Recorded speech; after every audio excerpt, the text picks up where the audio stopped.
Ok. Bonjour, j'espère que vous allez tous bien. Je suis Marc et bienvenue sur Écran Partagé, le site web bilingue qui aide les parents à comprendre dans les jeux vidéo. Et pour cela, j'ai l'invité parfait, Monsieur Florent Gorge. Il est auteur, traducteur, interprète, fondateur et gérant d'Omake Books. Oui, j'ai bien lu son LinkedIn. Et on pourrait aussi dire historien et vulgarisateur.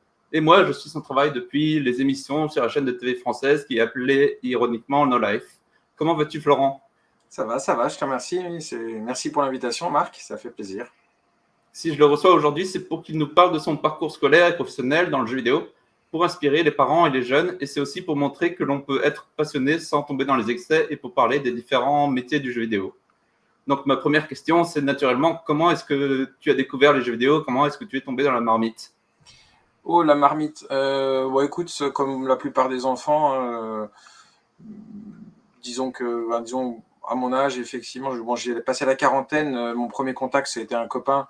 Non, pardon, le premier contact, c'était les cafés, je pense, qu'on avait un peu partout, à tous les coins de rue, dans ma ville. Ma ville, c'est Dijon, donc en Bourgogne, à l'est de la France. Et dans les cafés, on voyait régulièrement des machines, alors des flippers, des baby-foot, des billards, évidemment. Mais celle qui me fascinait, c'était celle de jeux vidéo avec un écran, puis des trucs qui s'affichaient. Je devais avoir 3-4 ans, et puis bon, bah, voilà, il fallait effectivement le faire pour passer à côté de ça. Et puis après, rapidement, vers 5-6 ans, j'ai eu un copain qui un jour revient à l'entraînement de foot et me dit bah tiens, pour Noël, j'ai eu un ordinateur. Parce qu'à l'époque, on ne connaissait pas le terme console de jeu, on appelait ça Ah, des ordinateurs, nous aussi les enfants. Et donc je vais chez lui, et puis effectivement, c'était une Atari 2600, et on a pu jouer après, à partir de là, toutes les semaines chez lui, à Pac-Man, Space Invaders, etc. Et voilà comment je suis tombé dans la marmite. Donc voilà, pour résumer, premier contact dans les salles, dans les cafés, et puis ensuite chez un copain. d'accord. Et c'était quoi comme jeu dans les arcades, dans les cafés? De mes souvenirs, c'était du Galaga, pole position, ce genre de jeu. C'était surtout pole position qui me fascinait, donc avec son volant. Voilà. Et après, tu as pu donc suivre les jeux vidéo et avoir ta console à toi chez toi? Oui, bien sûr. Après, avec mon frère et ma sœur, on a rapidement voulu avoir nos propres jeux. Alors, mes parents n'étaient pas foncièrement contre les jeux vidéo, mais ils nous disaient si vous en voulez, c'est cher, ça peut être éventuellement abrutissant. Donc, si vous les voulez, vous les méritez. Donc, ça veut dire qu'il fallait qu'on se les paye nous-mêmes. Donc, on économisait notre argent de poche, on rendait quelques services, on travaillait un petit peu.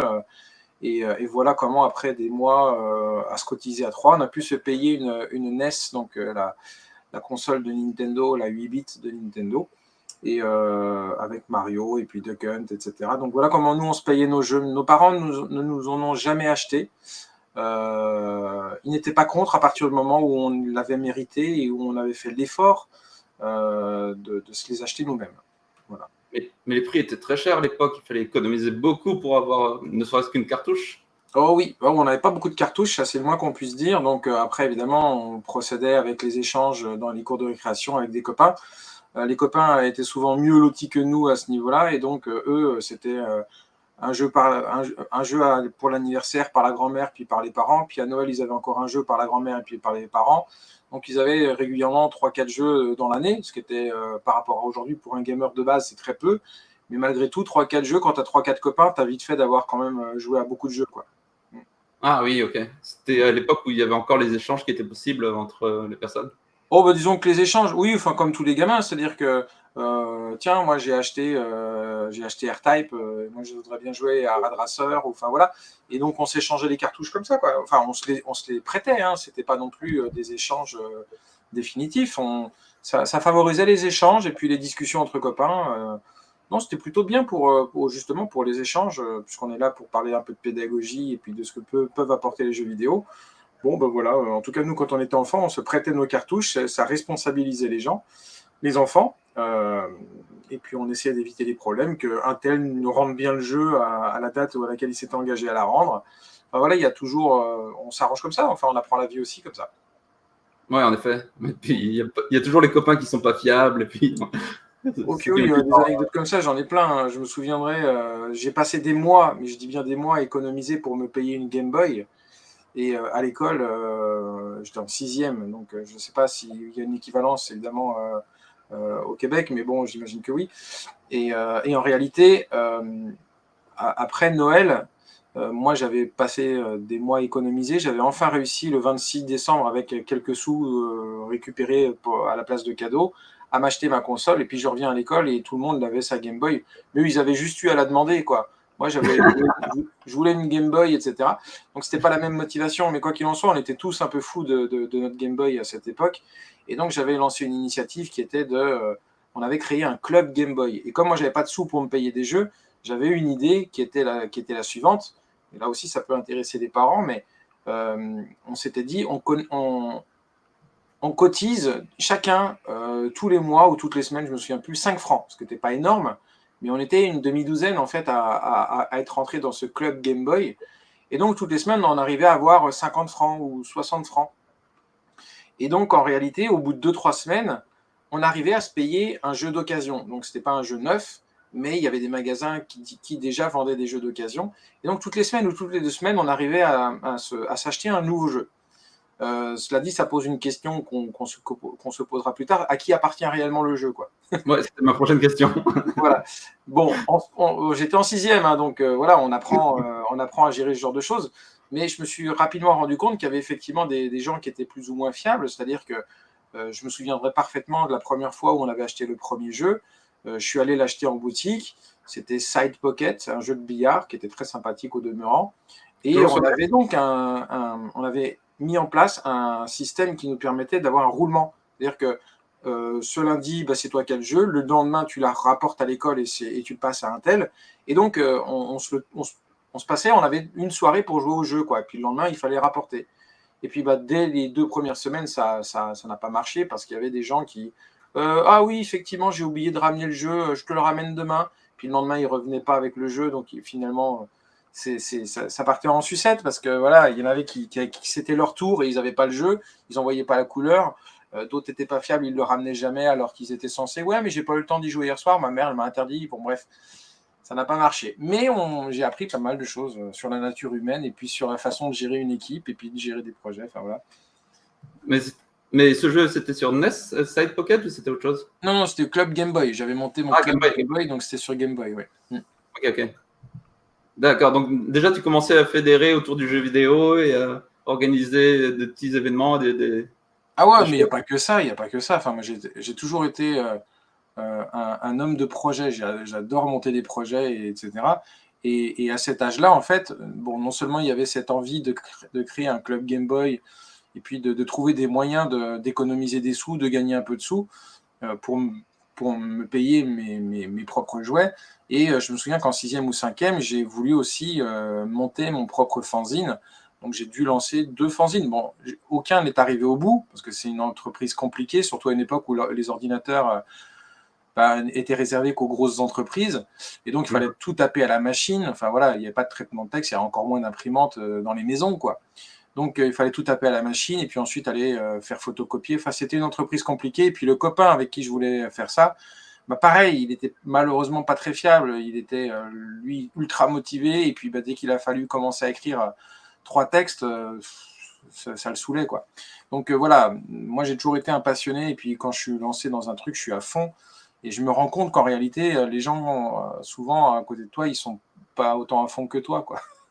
Ouais. Ce qui complique un peu les choses. Et donc, les projets n'arrivent jamais au bout, et surtout à cet âge-là, à mon grand désarroi, parce que moi, je les aurais menés au bout si effectivement, je n'avais pas été tout seul, quoi. D'accord, je comprends bien. Et est-ce que tes frères et sœurs, ils ont gardé la passion pour le jeu vidéo ou ils se sont éloignés au fur et à mesure? Non, pas du tout. Je suis le seul vraiment à être resté dans ce domaine. Ouais. Qu'est-ce qui, toi, t'a fasciné au début et qui t'a fait perdurer? Ouais, je sais pas, Ouais, difficile à les dire. personnages, l'univers, le fait que. Ouais, l'évolution des technologies et puis à cela aussi était corrélée une autre chose, c'était ma passion pour le Japon. Ah, Enfant, j'ai toujours été passionné par le Japon. Ce pays m'a fasciné depuis ma naissance quasiment. Et il est vrai que la presse française de l'époque, la presse française spécialisée pour les jeux vidéo, parlait énormément du Japon. Il y avait régulièrement des reportages là-bas, etc., etc. Donc, et c'était une époque où le Japon était plutôt décrié en France. Il avait mauvaise presse pour plein de raisons, mais c'est vrai que les magazines de jeux vidéo français, c'était une possibilité pour moi d'avoir un lien avec le Japon et d'avoir régulièrement des choses à me mettre sous la dent, parce que sinon il n'y avait strictement rien, Internet n'existait pas. Et il y avait quelques bouquins, parfois la presse généraliste parlait un peu du Japon, mais bon, pour avoir des informations sur un pays tel que le Japon à l'époque, c'était pas simple. Donc la presse jeux vidéo me donnait ma petite dose de Japon tous les mois. D'accord. Est-ce que c'était l'époque du Club Dorothée? Alors moi j'étais pas oui c'était exactement, oui, c'était le Club Dorothée, mais j'étais pas foncièrement passionné par les dessins animés, parce que ça c'est quelque chose que je répète souvent, mais quelque part quand j'étais enfant je regardais des dessins animés comme tout le monde, mais strictement jamais j'ai eu conscience que c'était japonais, quoi. Et c'est qu'après qu'on nous a fait comprendre que c'était des dessins animés japonais. Mais bon, quand t'es enfant, enfin tu regardes Olivier et Tom, les héros ils s'appellent Marc, ils s'appellent Olivier, Ah oui, ils ont été traduits. les héroïnes c'est Juliette, puis tous les trucs un peu trop japonais qu'on comprendrait pas, parce que voilà, la différence culturelle, bah, c'était coupé, c'était censuré, non, je sais pas, mais en tout cas il y avait un travail d'adaptation, et donc clairement toute trace trop japonisante était effacée, parce que bah, ça aurait pu nous échapper pour plein d'autres raisons, plus ou moins vouables, j'imagine. Mais bon, quoi qu'il en soit, quand tu es enfant, même quand tu regardes le Club Dorothée, tu sais pas que c'est japonais, en fait. À part peut-être pour des trucs comme Bioman ou XOR, ou ce genre de. Là, ce qu'on appelle en fait du Sentai, ou ce genre de choses. Là, c'est des prises de vue réelles. Donc, effectivement, tu vois que les acteurs, les comédiens sont japonais, que les décors sont japonais. Et là, effectivement, là, j'identifiais parfaitement. Mais sinon, moi, j'étais pas forcément un grand consommateur de dessins animés japonais. Au contraire, je regardais pas tellement, en fait. Juste pour expliquer à nos amis québécois qui ne connaissent pas le Club Dorothée, donc c'était une émission de variété où il y avait des dessins animés japonais qui étaient achetés en masse par l'équipe de production, et ils en diffusaient beaucoup parce que c'était pas cher. Et du coup, il y a toute une génération de Français qui ont été éduqués au Dragon Ball Z, à tous les dessins animés que tu as cités. Ah, mais Et c'était effectivement la folie. Moi, je me souviens, les mercredis, c'était le matin, ça commençait à 8 ou 9 heures et ça s'arrêtait à 16 heures. Et oui, il y avait juste une pause entre midi et deux, voilà, pour les infos et tout ça. Mais sinon, c'était du dessin animé, des sitcoms japonaises ou pas. Et c'était hallucinant, quoi. Et on en bouffait. Et pendant les vacances, c'était quasiment toute la journée sur la plus grande chaîne, quoi. C'était hallucinant. Le Club Dorothée, c'est quelque chose qu'on ne retrouvera plus jamais, tellement c'était dense. Le taux d'audience était hallucinant. Il avoisinait les 80 ou 90%. Enfin, je ne veux pas dire de bêtises, mais c'était un truc improbable. maintenant quand je revois la qualité des sketchs, je comprends pourquoi mon père m'a empêché de les voir. Il y avait des trucs sérieusement douteux, surtout. Ouais, alors très clairement, alors, là aussi c'est quelque chose, évidemment avec le recul c'est toujours facile de revenir là-dessus. Ça plaisait aux enfants, clairement, mais ça volait pas très haut. Et effectivement, moi j'ai quelques amis qui étaient un peu plus âgés, qui étaient passionnés par l'animation japonaise, eux qui avaient conscience parfaitement que c'était japonais, et qui étaient obligés de se taper cet enrobage qui était un peu nunuche, bon, qui faisait rire les enfants peut-être, mais quand tu étais un peu adulte, quand tu étais un peu plus mature, quand tu étais adolescent, c'était quand même la honte de regarder le Club Dorothée. Moi je me souviens au collège ou au lycée, c'était la honte, quoi, alors qu'en réalité tout le monde regardait. Enfin bon, voilà. Et donc, Les sketchs étaient effectivement pas forcément, ça volait pas très haut. Ouais. est-ce que quand tu étais enfant, est-ce que tu as joué avec modération toujours, ou est-ce que les parents devaient sévir et ils devaient être sévères? Alors, pour être honnête, mes parents sont pas forcément beaucoup occupés de nos devoirs. Donc, on était un petit peu libre de. Ils nous faisaient confiance, on va dire. Et ils nous demandaient est-ce que vous avez fait vos devoirs, et puis on disait oui, et puis ils nous croyaient, quoi. Donc, c'est un peu comme ça que ça fonctionnait. Et effectivement, alors, jouer avec modération, c'est difficile parce que moi, j'avais pas de télévision dans ma chambre, par exemple. Donc, si je voulais la jouer à la console, il fallait que j'utilise le poste familial. Donc, ça se voyait. Ah, Ça se ok. voyait quand je jouais. La lumière dans Jusqu'à le salon, l'arrivée. c'est la nuit. Comment? La lumière dans le salon, c'est difficile la nuit. Exactement. Alors, c'est déjà arrivé, hein, je me souviens, là, pour le coup, j'étais pas impliqué dedans, mais j'ai une anecdote avec mon frère et ma sœur. On venait d'avoir un jeu de basket, parce qu'on était passionnés de basket à l'époque, mais qui s'appelait Double Dribble chez Konami. Et on venait à peine d'avoir le jeu, on se l'était payé nous-mêmes encore une fois. Et mon frère et ma sœur adoraient tellement ce jeu qu'ils avaient convenu, moi j'étais même pas au courant, mais ils se sont levés un dimanche matin, il devait être 6 heures du matin, pour aller jouer discrètement à la console. Alors il faut surtout pas, ils avaient baissé le son et ils jouaient en silence. Sauf que évidemment mon frère et ma sœur, avec deux caractères très très trempés et qui, voilà, ils en sont venus à un moment, je pense que mon frère a dû claquer un dunk un petit peu trop impertinent. Ça a énervé ma sœur qui s'est mise à crier, et puis ça a réveillé tout le monde dans la maison.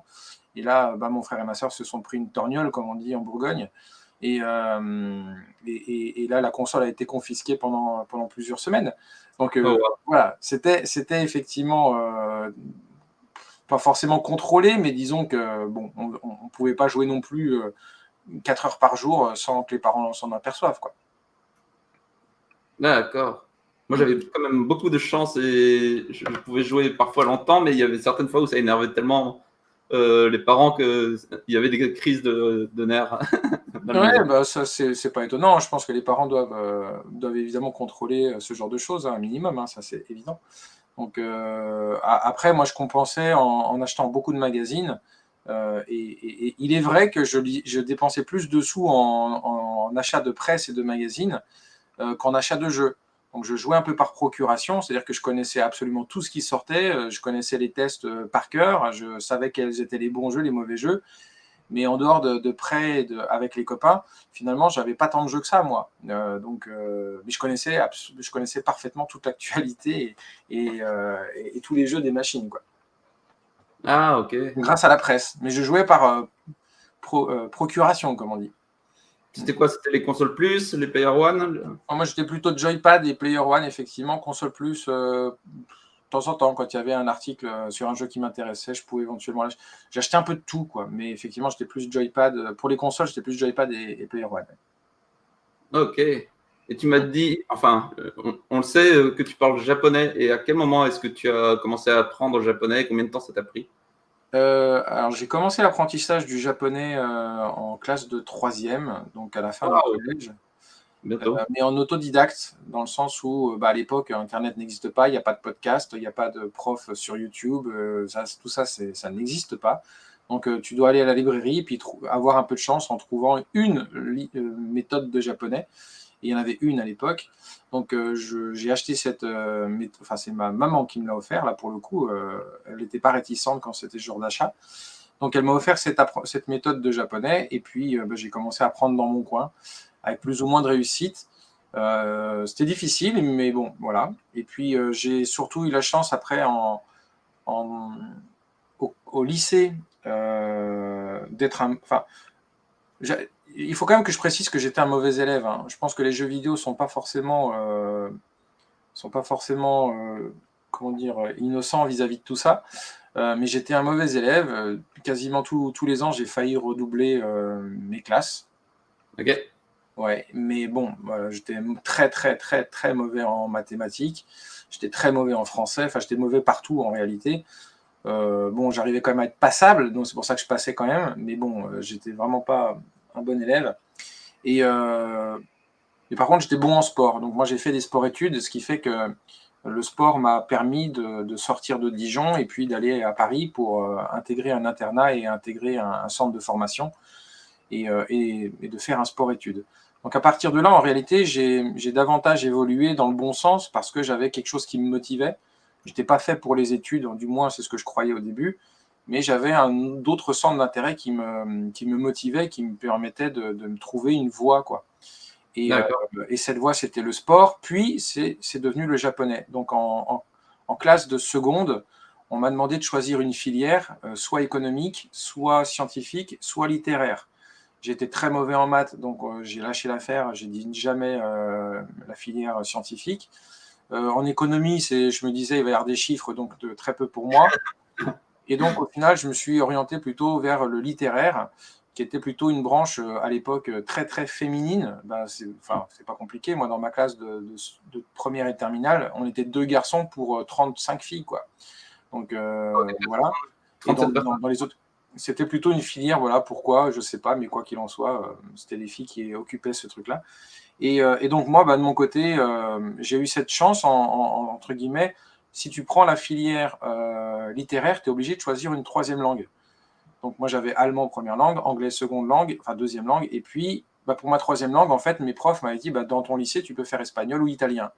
Et pardon pour nos amis hispaniques ou latin, mais ni l'un ni l'autre ne m'intéressait. Moi, je voulais faire du japonais. Il n'y a pas de prof de japonais, donc on m'a dit, si dans ces cas-là, tu peux suivre des cours par correspondance, des cours officiels, bien sûr, hein, reconnus par le gouvernement de l'éducation, enfin le ministère de l'éducation française. Et donc, je me suis inscrit pour faire des cours de japonais par correspondance. Et donc, tous les mois, il fallait envoyer des contrôles, et puis tu recevais ta note, et puis ça comptait dans le cursus scolaire. Et à partir de ce moment-là, entre le sport et le japonais, je me suis trouvé ma voie en réalité. Et mes notes ont progressé relativement bien dans toutes les matières, parce que vraiment, j'avais trouvé des choses qui me passionnaient. Voilà. Et donc, j'ai toujours considéré qu'en réalité, oui, un élève n'est pas forcément mauvais ou bon. La motivation, en fait, elle vient naturellement s'il arrive à trouver un centre d'intérêt dans ce qu'on lui fait faire, en fait. C'est ça le plus dur pour un élève, en fait, c'est de trouver sa voie et de trouver le déclic qui te dit, mais en fait, ce qu'on me fait faire, c'est important. Et tant que tu l'as pas compris, tu peux avoir de très mauvaises notes, quoi. Alors que tu peux avoir objectivement le niveau, quoi. Ouais. Et donc, tu as eu ton bac littéraire avec option japonais? Oui, c'est ça, oui, exactement. Alors, mon bac, je l'ai passé à Tokyo. Donc ça fait partie de mon cursus scolaire un peu étrange. Mais effectivement, en terminale, enfin en première, pardon, j'ai eu la chance de découvrir, mais vraiment par miracle, je ne rentre pas dans les détails, ce serait trop long, mais qu'il existait une possibilité d'avoir des bourses pour partir vivre un an à l'étranger. Donc on pouvait partir aux États-Unis, en Angleterre, en Allemagne, enfin au Canada aussi, bien sûr. Enfin, il y a plein de pays, en général, c'est des pays anglo-saxons. Mais quand tu regardes dans les petites lignes, tu peux choisir aussi le Japon. Et donc, j'ai postulé pour avoir cette bourse. Alors, je vous passe les péripéties parce que ça n'a pas été simple du tout. On m'a refusé plusieurs fois. J'étais pas du tout apte à partir, mais je me suis battu comme un chien. Et j'ai finalement réussi à décrocher ma place. Donc, je suis parti vivre un an au Japon. Quand tu avais 17-18 ans, c'est ça? C'est ça. J'étais en classe de. Quand je suis parti, j'étais en terminale. Je venais de passer en terminale, mais le Japon est une rentrée au mois d'avril, donc je suis parti en cours d'année en fait. Je suis parti au mois de mars de mon année de terminale. Et j'ai passé mon bac en candidat libre, c'est-à-dire que mon séjour au Japon, j'étais dans un lycée japonais, j'étais le seul étranger du lycée, le seul non japonais, et donc totalement coupé de mon cursus de base, c'est-à-dire que j'ai quitté mon lycée j'ai quitté mon lycée français en disant bye bye, j'arrête mes études, en gros en mode j'arrête mes études, c'est un peu comme ça que ça se passe. Ah, je vais au Japon. Quoi? Comment? Tu as dit à tes camarades, bye, je vais au Japon. Et puis les gens se demandaient ce qui se passait.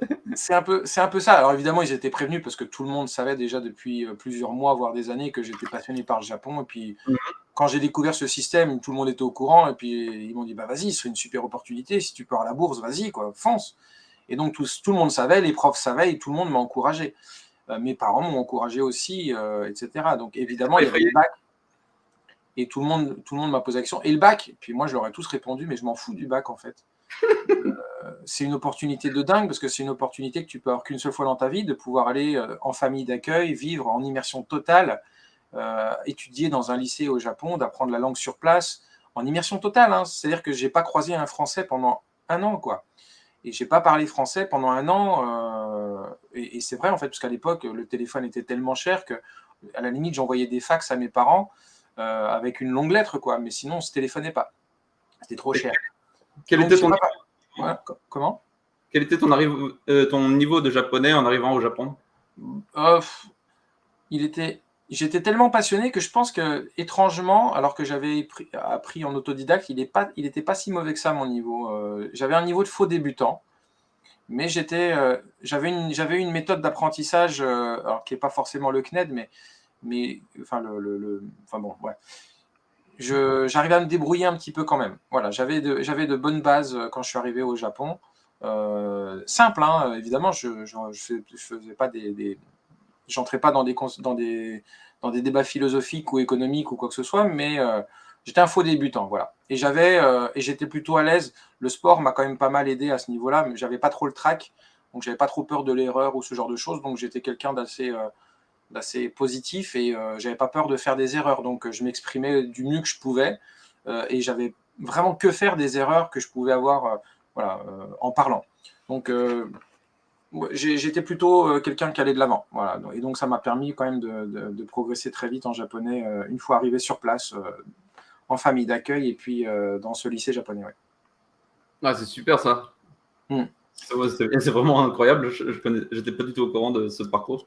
Bah, c'était une vraie chance, bon, déjà d'avoir des parents qui me fassent confiance. J'étais en internat, donc ils savaient que j'étais aussi quelque part assez mature pour vivre ce genre de choses.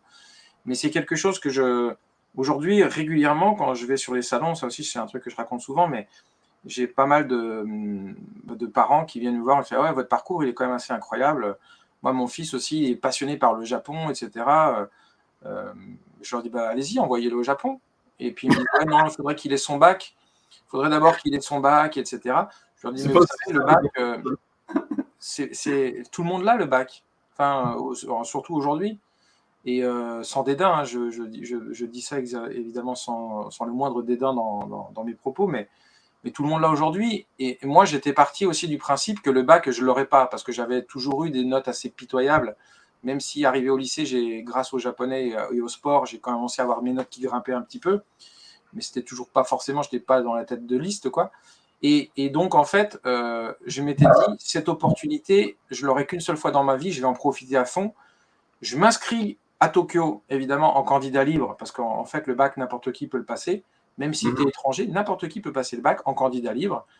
Et donc, je me suis inscrit au lycée franco-japonais de Tokyo. Moi, j'étais dans mon lycée japonais, mais pendant la semaine du bac, je suis allé à Tokyo. J'ai pris le train, je suis allé à Tokyo. Et pendant une semaine, j'ai passé les épreuves. Mais honnêtement, j'y suis allé la fleur au fusil. C'est-à-dire que moi, j'étais arrivé de ma campagne, c'était du côté de Nagoya, au Japon. Ok. J'avais qu'une hâte, c'était de découvrir Tokyo, cette ville qui me paraissait incroyable. J'avais jamais visité Tokyo de ma vie, évidemment. Et donc, quand je suis arrivé en train, plutôt que d'avoir le nez plongé dans les livres, j'avais le nez en l'air pour regarder les buildings, quoi. Et, euh, et je suis arrivé sans aucune pression. Je n'avais pas du tout révisé, parce que pendant les 3 mois qui ont précédé, c'est-à-dire que du mois d'avril jusqu'au mois de juin, enfin les 2 mois et demi, on va dire, je n'ai pas ouvert un seul bouquin parce que je m'en foutais totalement. Et je m'étais dit, de toute façon, le bac, tu le passes. Si tu l'as, tant mieux, tu es débarrassé de ce truc-là. Et si tu l'as pas, tu retournes au lycée l'année d'après. Mais au moins, tu parleras japonais, tu auras une nouvelle famille, tu auras de nouveaux amis, tu te seras fait une expérience inoubliable qui va changer ta vie. Et c'est clair, ça a changé ma vie. Et tout ça, pourquoi? Et il y a beaucoup de gens qui peuvent passer à côté de ça, tout ça, parce qu'il y a un bout de papier que le bac que tout le monde a. Moi, je trouve ça tellement dommage en fait pour des jeunes qui sont passionnés et qui sentent que c'est leur voie d'apprendre le japonais ou de découvrir cette culture. C'est dommage pour une question administrative de les priver de ça. Alors après, je ne dis pas aux enfants balancez vos gamins de l'autre côté de la planète n'importe comment. Il y a des associations qui gèrent ça très très bien, mais faites-leur confiance. Il y a des bourses pour ça. Voilà. Nous, on était très très bien encadrés, on n'était pas lâchés à l'aventure. Hein. Ah, c'est super. Voilà. Est-ce que tu avais appris un peu l'anglais via l'école ou le lycée ou Oui, bien sûr, alors l'anglais, on l'avait appris. Je l'avais appris dans mon cursus, comme je te disais tout à l'heure. Moi, j'ai appris 3 langues, l'allemand pour des raisons géographiques, parce que moi j'habitais à Dijon et que le boulot de mon père, qui était hôtelier, on avait des clients allemands et il fallait apprendre l'allemand en priorité. Et Oh, puis, ok. deuxième chose, l'anglais, évidemment, ça paraissait logique, puisque ça reste la langue de référence internationale. Et quand je suis arrivé au Japon, je parlais très bien l'allemand, je parlais plutôt correctement l'anglais au niveau oral, mais je me suis refusé. J'ai fait mon français de base quand je suis arrivé au Japon. J'ai dit que je parlais pas l'anglais. Donc, mais j'ai bien fait. Ça, c'était un conseil qu'on m'avait donné à l'association qui nous a envoyés au Japon. On nous avait dit, écoutez, si vous voulez apprendre le japonais plus rapidement, vous dites que vous ne parlez pas l'anglais, même si c'est faux. Parce que les élèves là-bas seront trop contents de pouvoir parler l'anglais, et donc vous allez, par simplicité, vous allez parler plus souvent l'anglais, les élèves vont vous parler en anglais, et vous n'allez pas apprendre le japonais. Donc moi, dès le premier jour, quand les élèves ils étaient très surpris de me voir, tu sais, un blanc comme ça qui débarque, il y en avait qui n'avaient jamais vu de blanc de leur vie, quoi, tu vois, donc même d'étrangers tout court. en vrai, en dehors de la télé. Donc, on m'a réservé un accueil assez génial, assez généreux, on va dire. Mais effectivement, tout le monde arrivait en me parlant en anglais. Donc, je leur disais en japonais, désolé, je ne parle pas l'anglais. Et au bout d'une semaine, tout le monde avait compris que je n'allais pas parler l'anglais. Et ça, en fait, ça a été salutaire parce que, effectivement, tous ceux qui n'ont pas respecté cette fameuse règle, parce que, Mhm. tu sais, au bout d'un moment, quand tu es 1 mois, 2 mois au Japon et que tu essayes d'apprendre, c'est pas simple. Des fois, tu as envie de céder à la simplicité et de dire, bon, ok, explique-moi ce que ça veut dire, mais en anglais, s'il te plaît. Et là, voilà, moi, j'ai fait cet effort, malgré parfois certains soirs où j'avais de grosses migraines, à force d'avoir bossé comme un fou mon japonais. Mais quand j'allais dans les réunions où il y avait tous les autres élèves, enfin tous les autres jeunes de mon âge, que ce soit des Français ou qui viennent de l'autre côté de la planète, bah écoute, sans aucune modestie, j'avais un niveau largement supérieur à tous les autres. Et notamment, malheureusement pour eux, j'ai envie de dire, mais tous les Néo-Zélandais, les Australiens, les Américains et les Anglais, ils avaient un niveau de japonais qui était assez mauvais. Enfin, mauvais. Quand tu passes qu'un an, c'était un niveau normal, on va dire. Parce qu'ils parlaient anglais la moitié de la journée, hein, malgré leurs efforts, on leur parlait beaucoup en anglais, et voilà. Et donc ils apprenaient moins vite. C'est logique, c'est parfaitement logique. Et donc, quelque part, je parlais l'anglais, mais je refusais de le parler. Mais c'était dans mon intérêt et je ne regrette pas de l'avoir fait. Et donc, toi, tu as pu apprendre les codes sociaux des Japonais, comment se comporter en société, qu'est-ce qui plaît aux Japonais, qu'est-ce qui ne plaît pas. Et tout ça, tu as pu le faire depuis plus de 20 ans, en fait. Tu as pu t'habituer. Parce que, Bon. en fait, j'ai en tête la remarque de Alex Pilote qui disait que tu arrivais à mettre à l'aise les Japonais quand tu leur parlais, quand tu les interviewais, et c'était pas donné à tout le monde. Oh, c'est gentil. En fait, c'est pas au cours de cette première année que tu peux apprendre une culture dans son ensemble, avec les us et coutumes. Sauf que le Japon est un pays effectivement assez obscur au niveau de ses pratiques. Il y a des choses qu'on ne découvre qu'en y ayant vécu pendant des années et des années, hein. Le Japon, c'est le royaume du non-dit. Et ça, pour arriver à déchiffrer certaines choses, crois-moi, c'est pas toujours simple. Donc effectivement, non, je pense qu'il aura fallu quand même pas mal d'années. Au final, moi, j'ai passé 7 ans au Japon. Donc ça fait maintenant, oui, plus de quasiment 25 ans que je fais des allers-retours. Bon, mon épouse est japonaise aujourd'hui, donc voilà. Donc c'est ma deuxième vie, hein, très clairement, le Japon. Et il m'a fallu des années pour comprendre un certain nombre de choses. Et il y a encore des choses qui m'échappent, évidemment. De la même manière qu'il y a des choses qui échappent à certains Japonais sur leur propre culture, qui ne comprennent pas ou qu'ils n'ont pas envie d'assimiler ou pas envie de valider, quoi. Donc bon, on en apprend tous les jours avec le Japon, mais pareil pour la France et pareil pour le Canada, j'imagine. Donc je maîtrise pas tout, mais effectivement, je pense que toutes ces années en immersion totale m'ont beaucoup aidé. J'ai pas tout appris dans les livres, effectivement. Et donc, tu es revenu du Japon après la première année, aux alentours du bac, et tu as fait quoi? Tu as fait l'université ou tu as fait un premier job? Oui, alors après, on va passer vite parce que c'est vrai que j'ai effectivement ensuite réintégré l'université à Paris, qui était Dauphine, Paris-Dauphine. Donc c'est les locaux, ça, mais bref, c'est l'INALCO. En gros, c'est une école de langue pour apprendre les langues asiatiques. Et moi, j'ai évidemment pris l'option japonais. Et Mhm. donc, j'ai eu une maîtrise de japonais avec une option traduction-interprétariat. Une filière qui était assez peu demandée, parce que c'est vrai que l'interprétariat était assez exigeant, surtout à l'INALCO. Mais bref, et puis entre-temps, en fait, moi j'ai mis du temps à terminer mes études parce que je suis retourné au Japon travailler plusieurs années. Donc j'ai mis pas mal de temps à terminer mes études. Voilà. Mais j'ai travaillé au Japon 6 ans. Mais comment tu as trouvé un job au Japon? En postulant. Disons que. Comment Là, il y dire. avait Internet ou tu envoyais des lettres? Non, disons qu'il y avait des petites annonces. On est encore à l'époque des petites annonces sur les murs, hein.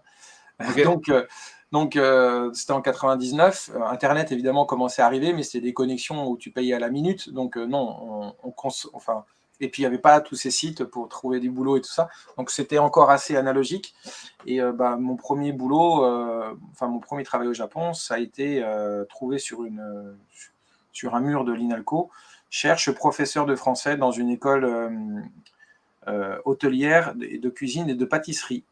Donc, Oh. j'ai postulé, j'ai passé un test, un examen, et puis j'ai été pris. Et puis je suis parti là-bas pendant 1 an dans une école hôtelière et c'était assez génial. Bon, j'avais 19 ans, j'avais l'âge des élèves.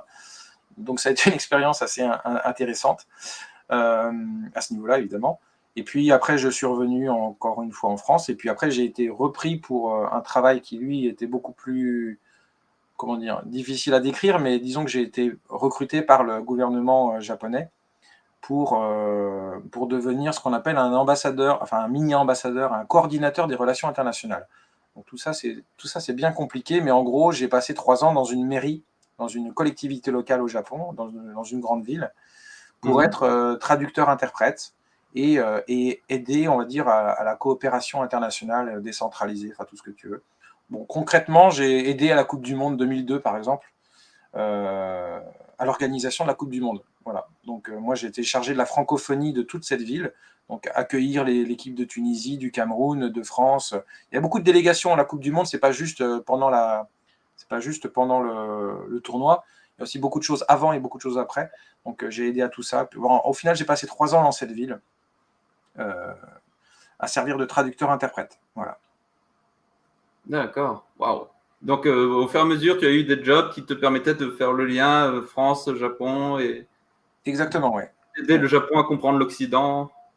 Oui, aussi. C'était un peu ce travail, parce que quand la Coupe du Monde s'est terminée, l'un de mes principaux travaux, ça a été d'aller dans les écoles primaires et les collèges, parfois même les maternelles, de toute la région, et de parler de la France, et puis quand les enfants sont trop petits, c'est juste jouer avec eux.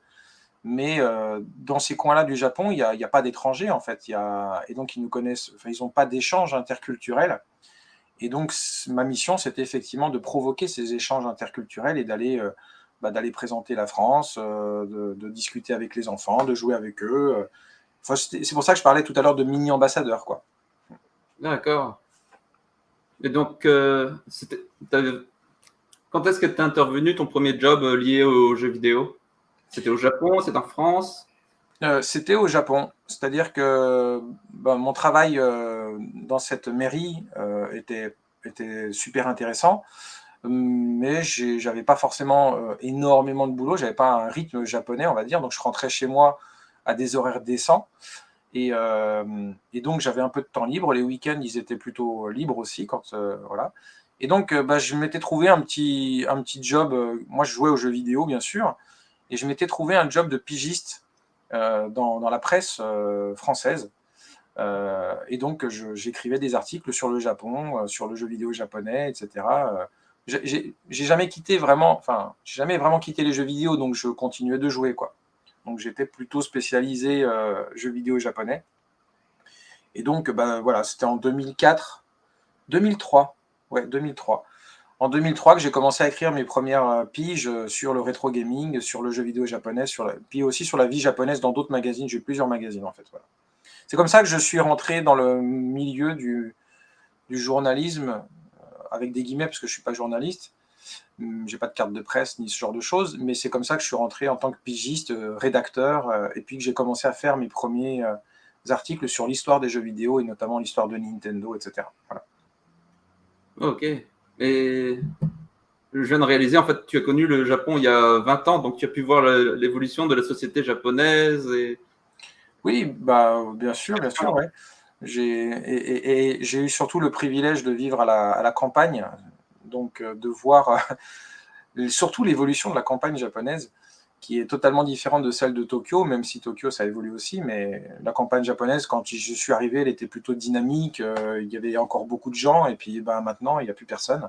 Ah bon? La campagne japonaise se vide, la population est extrêmement vieillissante, et il y a beaucoup de villages qui sont abandonnés. Enfin voilà, Niigata, la région que j'ai donc dans laquelle j'ai vécu un certain nombre d'années, a beaucoup changé depuis que j'y suis allé la première fois. Et je vois cette évolution tous les ans, puisque j'ai la chance d'y rentrer. C'est de là qu'est originaire mon épouse, donc effectivement, je vois cette évolution de la société et de la campagne japonaise. Enfin là, on est sorti du jeu vidéo, pardon. Ouais, mais je trouve ça passionnant. Ça s'est appauvri, il y a moins de monde, c'est ça? Il y a eu un exode vers les villes? Non, c'est pas un exode. Enfin, l'exode, il a toujours existé. Les jeunes, ils ont toujours été intéressés, attirés par les grandes villes, les mégalopoles, les étudiants. Évidemment, c'est dans les villes qu'on trouve les universités. C'est juste que le Japon fait face à une crise démographique depuis quasiment 35 ans, 40 ans. Ah, Le renouvellement des générations ne se fait plus depuis longtemps. Et en 2020, 50% des Japonaises avaient plus de 50 ans. Donc, ok. et aujourd'hui, la moyenne d'âge dans les villages, c'est 75-80 ans, quoi. Il n'y a plus de jeunes. Enfin, les jeunes, ils sont en ville pour travailler parce qu'il n'y a plus de boulot de toute façon dans les campagnes. Et effectivement, comme les générations ne se renouvellent pas, il y a des familles entières qui s'éteignent et puis des vieilles personnes qui meurent dans leur maison, mais ils n'ont pas de descendants ou très peu. Donc les maisons sont abandonnées parce que de toute façon, personne ne veut vivre là-bas. Et donc, il y a des villages entiers qui disparaissent et qui deviennent des paradis pour urbex, quoi. Ah oui, je vois certaines vidéos d'influenceurs YouTube et puis ils sont en train de se balader là-dedans constamment. Ah, mais c'est un paradis d'urbex, hein. Ouais, c'est vrai. Bon, Urbex. c'est un peu déprimant, c'est des villes fantômes, hein, mais effectivement, Niigata, moi, quand j'y retourne, dans le village de ma femme, je vois tous les ans, ah tiens, cette maison, il n'y a plus personne. Ah ouais, la personne est morte. Et son fils, il est à Tokyo, mais il veut pas revenir ici. Donc la maison, elle est en train de tomber en ruine. Et personne ne reprendra ça, quoi. Donc les villages sont en train de mourir, quoi. Enfin bref. Juste pour expliquer, Urbex, c'est Urban Exploration et c'est des groupes de personnes qui s'organisent et qui vont explorer des centres commerciaux désaffectés ou des hôpitaux délabrés et puis ils voient comment les gens ont vécu là-dedans et puis ceux qui en restent. Et... Ouais, c'est ça, c'est des bateaux fantômes, c'est des maisons fantômes, il n'y a plus personne dedans, mais les maisons sont toujours là, et donc elles sont dans leur jus souvent, enfin au Japon c'est comme ça, quoi. Les maisons sont encore là avec la déco d'époque, mais tout est en train de défraîchir, tout est en train de tomber en lambeaux, mais c'est des expériences assez incroyables, quoi, l'urbex, ouais. Ok, Ah bon. on va revenir aux jeux vidéo, t'inquiète pas. Donc, tu as parlé que tu avais commencé pardon, à écrire sur l'histoire de Nintendo, mais est-ce que c'était avant ou après rencontrer l'équipe de No Life? Non, c'est bien avant. Effectivement, j'ai commencé à écrire en 2002, 2001-2002. Enfin, mes premières recherches datent de cette époque. Et j'ai commencé à écrire en 2003. Donc voilà, c'était assez récent, évidemment. J'étais tout jeune. Et puis, il n'y avait pas de recherche sur le jeu vidéo à cette époque. Il y avait le mot rétro gaming. Je ne sais même pas s'il existait déjà. Peut-être si, quand même. Enfin bref, c'était très, très récent, quoi. Parce que les jeux vidéo avaient même pas 30 ans d'âge. Donc, on ne parlait pas vraiment d'histoire. Voilà, c'était un produit de consommation et absolument pas un bien culturel. Mais effectivement, je pense que les gens de ma génération, on est les premiers à s'être intéressés un petit peu à l'histoire du jeu vidéo. Et effectivement, ça a commencé à la toute fin des années 90, au tout début des années 2000, quoi. Donc j'ai la chance de faire partie de cette première vague de chercheurs. Et, euh, et l'histoire de Nintendo, c'est un domaine qui... ça a commencé, c'est une anecdote aussi que je raconte régulièrement, mais l'anecdote, elle remonte à mon premier séjour au Japon. C'était en 98, et dans ma famille d'accueil, donc j'avais un grand-père japonais avec qui je passais beaucoup de temps. J'adorais ce grand-père. Et on mangeait des glaces en regardant du sumo, tu vois, et puis on discutait beaucoup. Il m'a appris beaucoup de mots en japonais, enfin beaucoup de vocabulaire. Et puis, je ne sais pas pourquoi, on parlait de jeux vidéo. Et je lui disais, moi, je jouais sur les consoles Nintendo quand j'étais petit, etc. Et lui, il me disait, moi aussi, j'ai joué avec des jeux Nintendo. Je le regarde, il avait plus de 80 balais. Et comment ça, quand tu étais petit, tu jouais à des jeux vidéo, toi? Il fait, mais non, Nintendo, c'était des cartes à jouer. Ah bon? Bah oui, c'est une vieille société, etc. C'est très, très vieux, etc. Et il faisait des cartes traditionnelles japonaises, en papier, etc. Et c'est à partir de là, je me suis dit, waouh, Nintendo faisait des cartes à jouer. Et puis, personne ne le savait en Occident, tu vois. C'était le Game Watch. Si, il y avait certainement 20 personnes qui le savaient, mais évidemment, il y a toujours une exception, quoi. Mais c'était quelque chose que moi, mes copains, et même dans la presse française, on n'avait jamais lu. Donc, et ça a commencé à m'intriguer. C'est à partir de là que je me suis dit, tiens, ce serait marrant de savoir ce que Nintendo. On passe pas de la carte à jouer aux jeux vidéo comme ça, quoi. Et c'est à partir de là que j'ai commencé à enquêter, puis à découvrir des choses incroyables que j'ai commencé à révéler dans la presse française. Et puis c'était vraiment novateur à l'époque, ouais. Et donc, tu as fait beaucoup de recherches et tu as écrit de nombreux livres qui, ont, qui avaient beaucoup d'informations que personne n'avait. C'est toi qui allais faire les recherches, tu allais interviewer des gens de Nintendo aussi ou...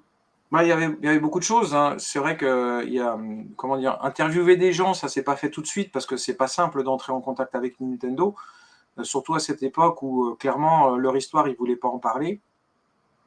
Donc non, il fallait aller à la rencontre de passionnés japonais qui, eux, pour certains, connaissaient l'histoire de Nintendo, pas forcément grâce aux jeux vidéo, mais plutôt grâce aux cartes à jouer.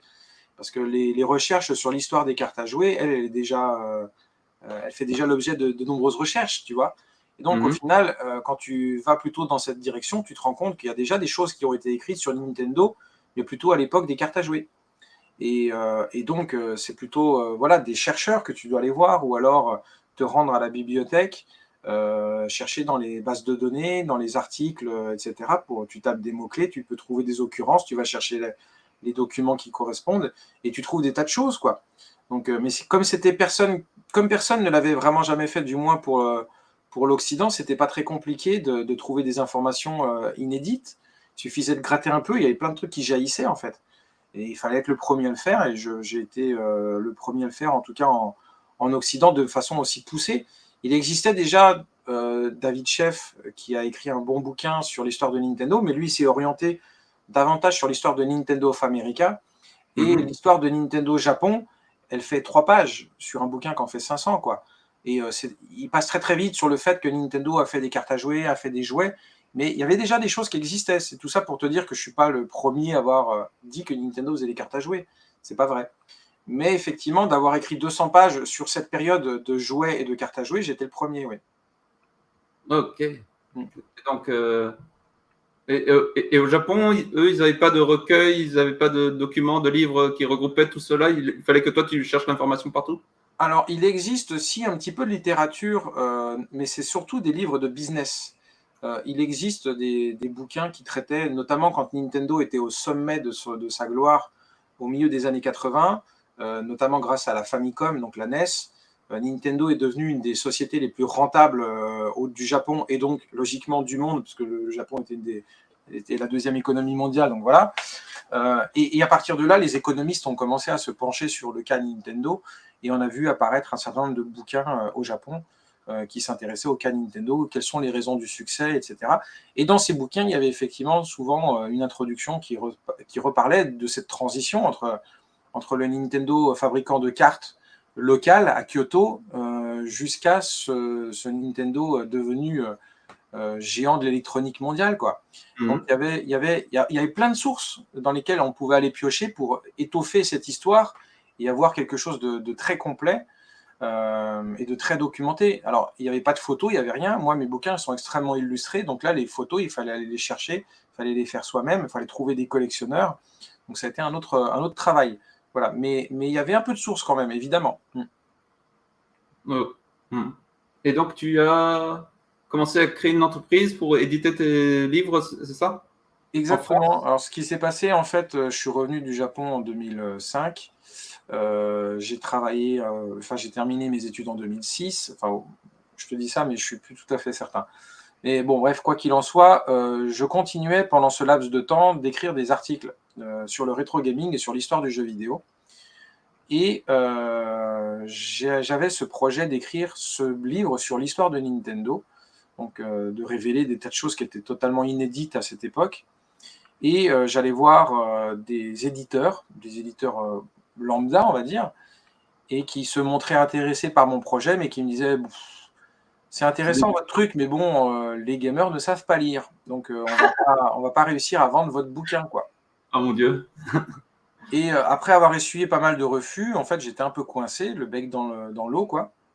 Et puis, ben, je discutais avec un pote qui lui aussi euh, était pigiste dans le même magazine que moi, et il me disait, bah, si tu veux, moi j'ai un contact qui est éditeur. Alors il est éditeur très spécialisé, je ne me souviens plus dans quel domaine de spécialisation, mais il m'a dit donc les livres sur le jeu vidéo, à mon avis, ça sera non, mais peut-être qu'il aura une idée qui va te mettre sur la piste d'un autre éditeur qui pourrait t'intéresser. Et on rencontre ce gars-là, je lui explique un petit peu ce que je fais, etc. Et avec ce pote, Marc, et il nous dit, ben, faites votre propre maison d'édition, quoi. Si vous avez des idées de livres, etc., sur les jeux vidéo et que vous y croyez qu'il y a un marché, faites-le vous-même. Et puis nous, on était un peu, ouais, mais attends, monter une boîte, moi, je ne sais pas faire. En plus, une maison d'édition, excuse-moi, mais je ne sais même pas maqueter un livre, je ne sais pas comment il faut s'y prendre, quoi. Moi, je veux bien écrire, mais maqueter, envoyer chez l'imprimeur, sous quel format t'envoies, comment tu distribues. Enfin, ça nous paraissait tellement dingue, en fait, de se dire on va devenir éditeur qu'on n'y avait pas pensé, quoi. Et il nous a dit, moi, je sais faire ce genre de choses, parce que j'ai monté ma boîte et tout, donc je peux vous aider. Et donc, c'est comme ça qu'on a créé Pixel Love en 2007. Donc, Pixel Love qui existe toujours et qui est une maison d'édition spécialisée, encore une fois, dans les livres sur le jeu vidéo. Et donc, j'ai été président de Pixel Love pendant 4 ans. Et c'est là qu'on a publié effectivement les premières éditions de l'histoire de Nintendo. On l'a fait nous-mêmes, et grand bien nous en a pris, puisque ça a très bien marché tout de suite. Très très bien. Comme quoi, les gamers savaient lire. La morale de l'histoire. Voilà. Si on doit retenir une seule chose de cette soirée, c'est oui, les gamers savent lire. C'est rassurant. Mais ce contact, il vous a aidé tout gratuitement ou il a demandé, je ne sais pas, du retour sur investissement ou... Non, il est devenu il travaille avec vous après? Il est devenu associé, bien sûr, mais il est cofondateur. Ouais. On est 3 à avoir monté cette boîte, et cette personne fait partie des 3. Donc ça a été un petit peu l'étincelle, évidemment, pour monter cette boîte, quoi. Et donc, ça ne t'avait pas fait peur du tout d'entreprendre ou tu étais rassuré parce que tu avais des partenaires ou... Ah bon, j'ai été rassuré. Bon, après, ça s'est mal terminé. Bon, je ne rentrerai pas dans les détails parce que voilà, ça ne regarde personne d'autre que nous 3, mais je suis resté copain avec eux, hein, bien sûr, mais ça s'est mal terminé. En tout cas, d'un point de vue organisationnel. Et en réalité, oui, j'ai été rassuré. Et puis, encore une fois, c'est ce que je disais tout à l'heure, moi, je suis un homme de projet, j'adore ça, les monter des projets, tout ça. Donc, évidemment, quand on nous a dit « faites-le vous-même », moi, j'étais le premier motivé, quoi. Et je suis le premier à avoir quitté mon boulot, à leur grand désarroi, parce qu'au début, évidemment, Pixel Love, c'était un tout petit projet, c'était un fanzine, quoi. On voulait monter ça, mais on distribuait ça nous-mêmes, on faisait les envois nous-mêmes, enfin, tout était dans un garage, quoi. C'était une petite start-up qui démarre dans son garage, quoi. Et j'ai été le premier, effectivement, à sauter le pas en me disant non, il y a un potentiel, il faut qu'on se lance à fond dedans. J'ai pris mes camarades un peu de court, ça les a surpris et un peu choqués au début. Donc, moi, j'ai quitté mon taf pour me consacrer pleinement à cette aventure, alors qu'eux, ils avaient leur boulot à côté, et puis ils disaient mais attends, c'est un peu risqué. Ouais. C'est un peu risqué d'une part, et puis c'est un peu trop rapide, quoi. Et donc, je leur ai un peu forcé la main, effectivement. Bon, et au final, ça a très bien marché, hein. On a réussi à se payer un petit peu au bout de 2 ans, comme n'importe quelle boîte, en gros, quoi. Mais à ce moment-là, est-ce que tu avais déjà une communauté sur Internet qui suivait ton travail ou c'est grâce à ce livre que ça a soudainement explosé? Non, on avait une communauté dans le sens où moi, j'étais déjà pigiste pour des magazines. J'ai été rédacteur en chef du premier magazine francophone sur le rétro gaming. Donc oui, on avait déjà un petit public. On savait comment, à l'époque, fédérer ce public. C'était un marché de niche. Donc, de toute façon, ce marché de niche, c'est toujours difficile d'aborder un marché de niche, mais quelque part, il est aussi facile à capter. Donc, quand tu t'adresses au grand public, tu t'es noyé devant, tu dis ok, mais comment je le touche, le grand public, quoi. Par contre, tu peux te dire le marché de niche, ok, il n'y a pas beaucoup de monde, mais je sais comment les contacter, je sais comment attirer leur attention. Et donc, nous, on avait cet avantage, on était un petit marché, mais on savait comment attirer l'attention de ce marché. Et ça suffisait pour développer une petite boîte, quoi. C'est quelques milliers de lecteurs, quoi, mais c'est suffisant quand tu fais de l'édition. En France, écoute, quand déjà tu vends 3, 4, 5 000 livres, c'est déjà pas mal, hein. Et donc, c'est pendant que tu travaillais chez Pixel Love que tu as été remarqué par No Life? Alors, remarqué par No Life, on peut pas dire remarqué, enfin oui, plus ou moins, mais on se connaissait déjà, disons que c'est un petit milieu, hein. On fait partie d'un milieu qu'on appelle l'otakisme. On est des otaku, quoi, passionnés de Japon, passionnés de jeux vidéo, passionnés de manga, enfin tout ça, quoi. Et donc, c'est en France, quand bien même le marché global de l'otakisme est aujourd'hui très important, quand tu vas à Japan Expo, que tu vois 250 000 personnes, tu fais waouh, effectivement, c'est un gros marché. Enfin, il y a du monde, quoi. Donc, c'est plus un tout petit marché comme l'est le rétro gaming. Mais bon, on faisait partie, nous, des acteurs de cet otakisme. Et No Life faisait aussi partie de ces acteurs. Donc on se connaissait de toute façon fatalement, on s'était croisés, on est tous partis de la même génération, on a fréquenté les mêmes classes, on a des copains en commun parce qu'on était dans les mêmes classes. Enfin, on est cette génération qui avons poussé, qui avons fait grimper le Japon, la pop culture japonaise hors du sol telle qu'elle est aujourd'hui, quoi. Ça, on peut s'en enorgueillir quelque part. Donc je les connaissais déjà, et effectivement, Alex Pilote de la chaîne No Life m'avait invité gentiment pour la soirée des 4 ou 5 ans, pour fêter la chaîne No Life, quoi. Et puis on discutait un verre à la main, et puis il me dit, Flo, ton bouquin sur l'histoire de Nintendo, il est vachement bien. Ce serait bien j'aimerais bien, moi je cherche du contenu évidemment, j'aimerais bien l'adapter en documentaire, quoi, pour le diffuser ensuite à l'antenne. Je fais, ouais, ce serait une super idée, quoi. Et on a eu l'idée, en fait, de faire un documentaire qui lui aussi était assez novateur à l'époque, c'était de partir à Kyoto. Donc on profitait chacun d'un voyage au Japon. On s'était dit, bah toi, si tu vas à telle date, moi j'y serai. Et ben on se retrouve à Kyoto, là où est Nintendo, et puis on passe une journée, on court sur les traces de Nintendo, on va sur tous les lieux un petit peu stratégiques de l'histoire de Nintendo, et on en fait un documentaire, quoi.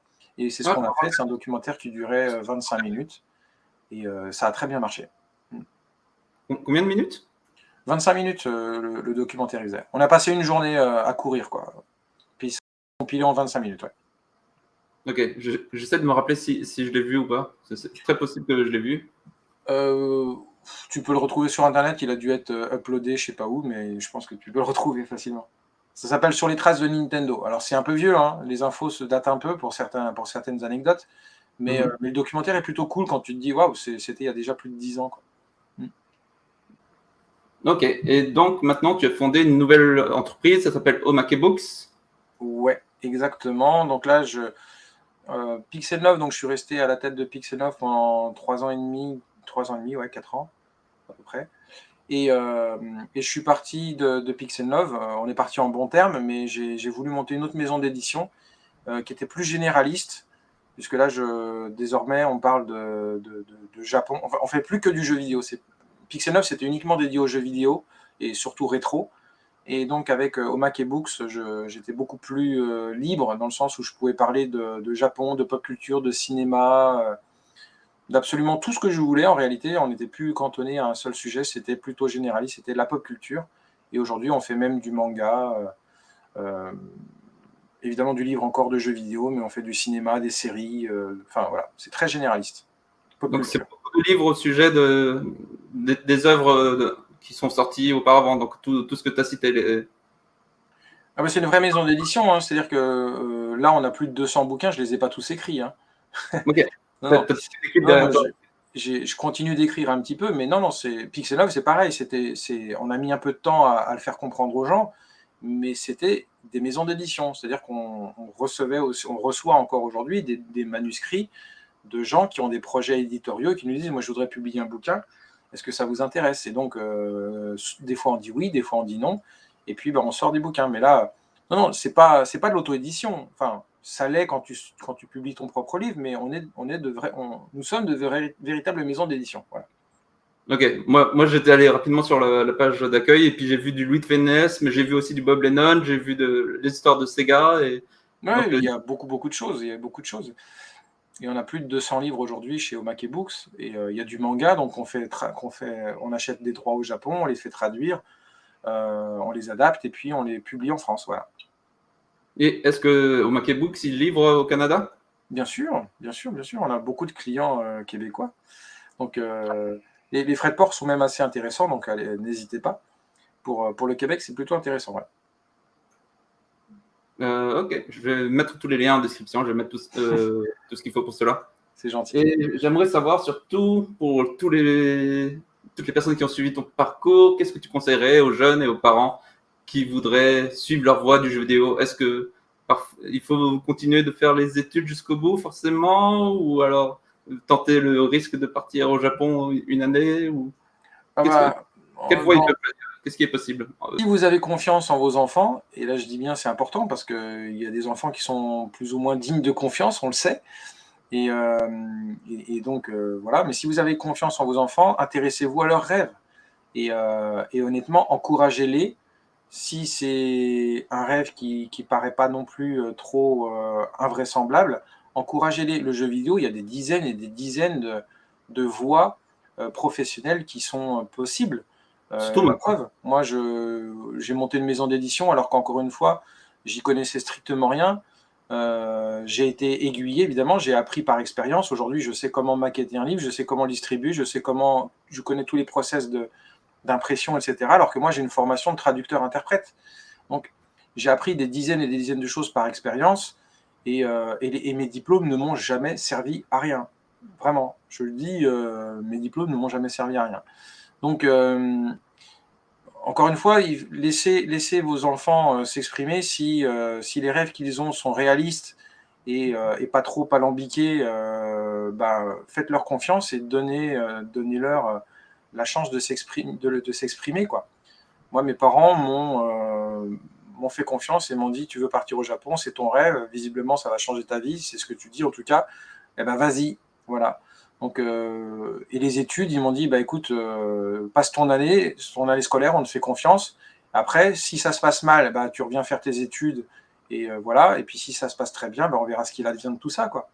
Et bah, ce qu'il est advenu de tout ça, bah, c'est le résultat d'aujourd'hui. J'en suis pas mécontent. Je suis heureux de la vie que j'ai pu avoir grâce à tout ça, quoi. Donc moi, ma plus grande chance, c'est que mes parents m'aient fait confiance. Et est-ce qu'on peut dire que toi, tu as créé ton propre métier? Tu as créé la voie que tu voulais? Parce qu'il n'y avait pas forcément beaucoup de monde avant. Ouais, complètement. Moi, j'ai piqué le boulot de personne, hein. Non, je me suis complètement créé ma propre voie avec mes deux copains. Donc, comme je le disais tout à l'heure, on a créé une maison d'édition. C'était quelque chose d'unique au monde. Maintenant, il y en a plein, donc tant mieux. Mais c'est vrai qu'on était les premiers au monde à créer une maison d'édition spécialisée dans le rétro gaming. Enfin, fallait être un peu fou. Même aux US, ça n'existait pas, quoi. Et au Japon, il y avait des livres sur le jeu vidéo, mais très très peu. Enfin, aucune maison d'édition ne fait que ça. C'est pas possible. Donc bref, on a créé notre propre voie et effectivement, on a créé un certain nombre de vocations puisque bah, voilà, ça s'est développé pas mal. En France, il y a beaucoup de maisons d'édition aujourd'hui qui ont suivi le même chemin. Et, euh, et c'est vrai que je continue moi aussi de faire beaucoup de traduction et d'interprétariat. Ça me sert évidemment. C'est pas le diplôme en tant que tel, mais c'est mes expériences glanées au Japon qui m'ont permis de devenir traducteur-interprète. La formation a permis de consolider mes connaissances, ça c'est sûr. Mais effectivement, je continue de traduire des mangas.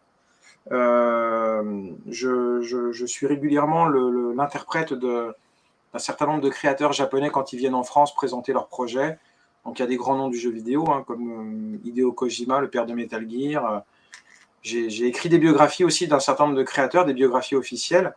Enfin, voilà, tout ça, l'apprentissage du japonais est indirectement grâce aux jeux vidéo, ça a changé ma vie, ouais. Et ça m'a permis d'ouvrir un grand nombre d'horizons qui ne m'aurait pas été possible si j'avais pas eu les jeux vidéo dans ma vie et puis cette passion du Japon. Ouais.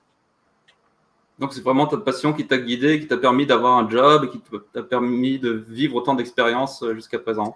Bien sûr, après, alors, c'est quand même quelque chose de très important. Le jeu vidéo, ça peut être constructif comme ça peut être destructif. Et là-dessus, il faut savoir faire confiance aux jeunes. Mais clairement, si on veut dédier sa vie aux jeux vidéo, si c'est uniquement pour jouer, ça n'a aucun sens. Ça n'a aucun intérêt. On va s'encrouter. On risque de gâcher sa vie pour rien. Donc le jeu vidéo, à partir du moment où c'est uniquement pour être passif et jouer, je ne suis pas certain que ce soit une bonne idée que de faire confiance. Là, je pense que les parents me rejoindront. Mais il y a d'autres voies. Le jeu vidéo peut amener d'autres choses. Moi, je suis passionné par le jeu vidéo, mais je ne joue pas tant que ça au final, quoi. Je m'intéresse à ce qu'il y a derrière, à l'aspect historique, à l'aspect culturel, à l'aspect humain ou l'aspect innovateur, à l'aspect économique. Il y a énormément de choses à faire autour du jeu vidéo. Alors après, si vous êtes plus dans le créatif, moi c'est pas mon cas, mais vous pouvez très bien devenir codeur, vous pouvez devenir graphiste, vous pouvez être musicien pour le jeu vidéo, vous pouvez être game designer, enfin il y a énormément de voies possibles, quoi. Et si vous voulez, vous pouvez être aussi youtubeur et parler de jeux vidéo et pourquoi pas réussir à percer dans le domaine. Il y a plein de voies, quoi. Donc le jeu vidéo, c'est pas du tout quelque chose de fermé, c'est un pan culturel qui est amené à se développer encore dans les années à venir. Et je pense qu'effectivement, il y a des voies possibles encore dans ce domaine. Donc, si les parents nous regardent et ont un peu peur de leur enfant, voyez si votre enfant s'intéresse aussi en dehors du fait de jouer, de simplement se contenter de jouer, s'il n'y a pas une piste à creuser là-dedans. Et s'il y en a une, bah, allez-y.